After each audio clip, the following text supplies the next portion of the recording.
मार देता नी, एगो खोसी के मार देता नी, एगो केहू के कपार फाड़ देता नी, तो 307 यानी 309 के मुकदमा अब 7-9 में कन्वर्ट हो मुकदमा चल जाता।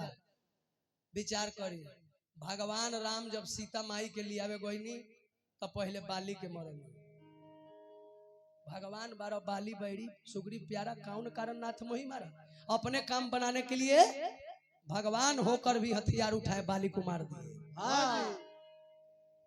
लंका में गए रनी, सब कोई दोषी थोड़े वही लंका में, जहां बाण के वर्षा बरसत रहे वहां निर्दोषों लोग भी मरल हुई। राम जी पर एको की केस ना भई भाई ना भाई, अपना मेहरारू के लड़ के लेके अइले आ तबो एगो धोबी हंसे लागल, हे हम दशरथ के बेटा राम कहे कि 14 साल रावण के भी रहलू, तोरा के रख लो। राम जी फिर जाके सीता जी के छोड़ दे। के हमारा देश में कि जेकर बेटा राज रतन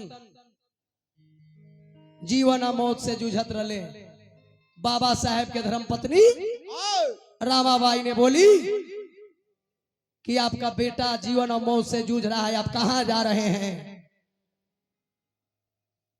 रामाबाई से बाबा साहेब ने बोले, राहुल बाबू कि रामाबाई अगर आज बाबा के सभा रहे गुलमेया सम्मेलन में बाबा के जाए के रहे, कहनी कि अगर आज एगो बेटा का मुंह देखब तो हमारा देश के करोड़ों बेटा मर जाए। अभी हमनी के दू गोला गावत तनी, हमनी के घर में कोनो कांड हो जाओ तो पैसा छोड़ के भाग जाए। के माई के लाल हो, आज बाबा साहेब के जयंती आवेला तो A to Z के संविधान बाबा लिखले बानी। खाली निचले लोग बाबा का जयंती मनावेला, ऊपर का लोग डरे डरे राजनीति वाला लोग जयंती मनावेला, वो लोग ना करेला।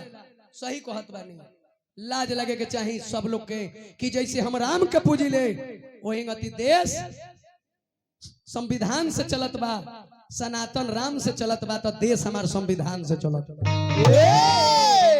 यह नु अभियंता जी के ना बुझाला तो नासा में लोग दशा खराब कर ले। गीत के भाव बा, रीड तनी आगे बढ़ावा। तैयारे बाबा साहेब के बतिया लिखल भैया लोग, अरे बाबा साहेब के बतिया लिखल बबुआ सीखल कर।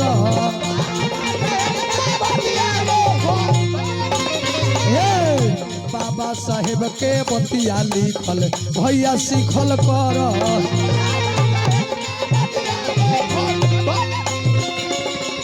आहो भैया सीखल कर, आहो भैया सीखल कर।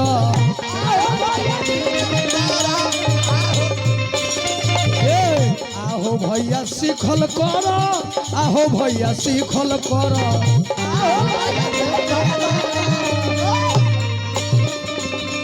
आ बाबा साहेब के बतिया लिखल भैया सीखल कर।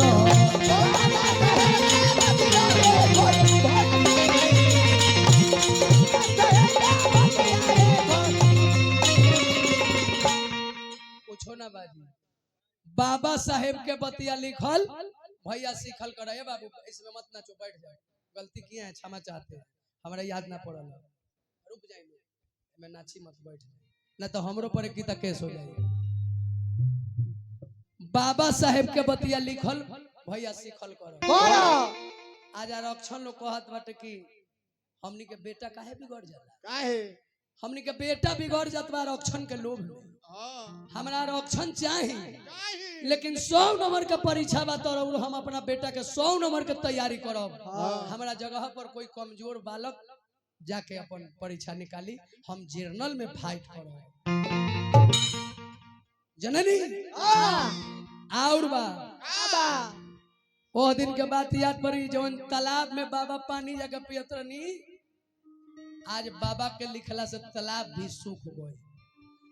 बाबा साहेब के लोग पीछे बैठावत रहे, समय से भी फोड़ जात रहनी विद्यालय में, गुरुकुल में, तो बाहरी बाबा साहेब पीछे बैठे वाला बच्चा आज देश के आगे हो गए। ए भैया आगे बैठे वाला लड़का पीछे बैठे वाला लड़का अरे भइल बाटे सबसे आगे। पीछे बैठे वाला लड़का अरे आज भइल सबसे आगे।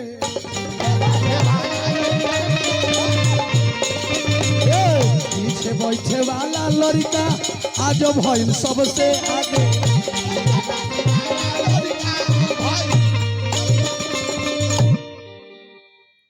नेता विधायक बनेला तो कहला लोग कि मैं संविधान का शपथ लेता हूँ। मैं अपने देश को संविधान से अपने देश को आस्था और निष्ठा और विश्वास के साथ निर्वाहन करेंगे।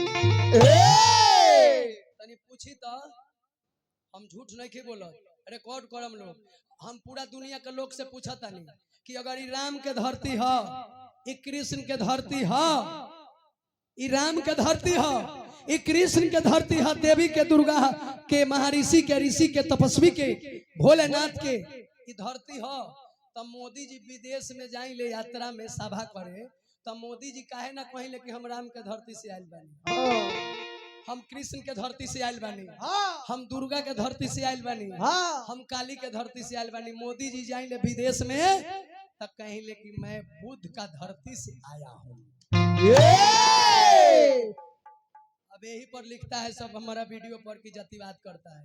लाज लगे के चाहे लिखे वाला के काहे मोदी जी हमारा राजा हुवन, हमार भगवान हुवन। हम मोदियो जी से कहता नहीं कि जब विदेश यात्रा में जाते हैं दूसरे कंट्री में तो क्यों नहीं बोलते हैं कि मैं राम के धरती से आया हूँ। वहां बोलते हैं कि मैं बुद्ध को धरती से आया हूँ। नमो बुद्धाय नमः। ए बबुआ तो जॉनी तू डरई हा भैया, अरे जनी घबरई हा भैया। बाबा के नारा बा बाल बचा के अपना अरे ठीक से पढ़ई हा भैया। काहे काहे से कि महावर के बेटा के ह लिखल तनिका सीखल कर।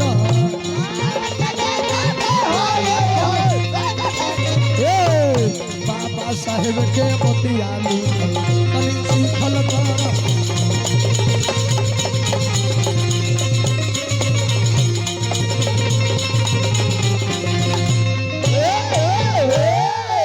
नमो बुद्धाय नमः। गलती किस है?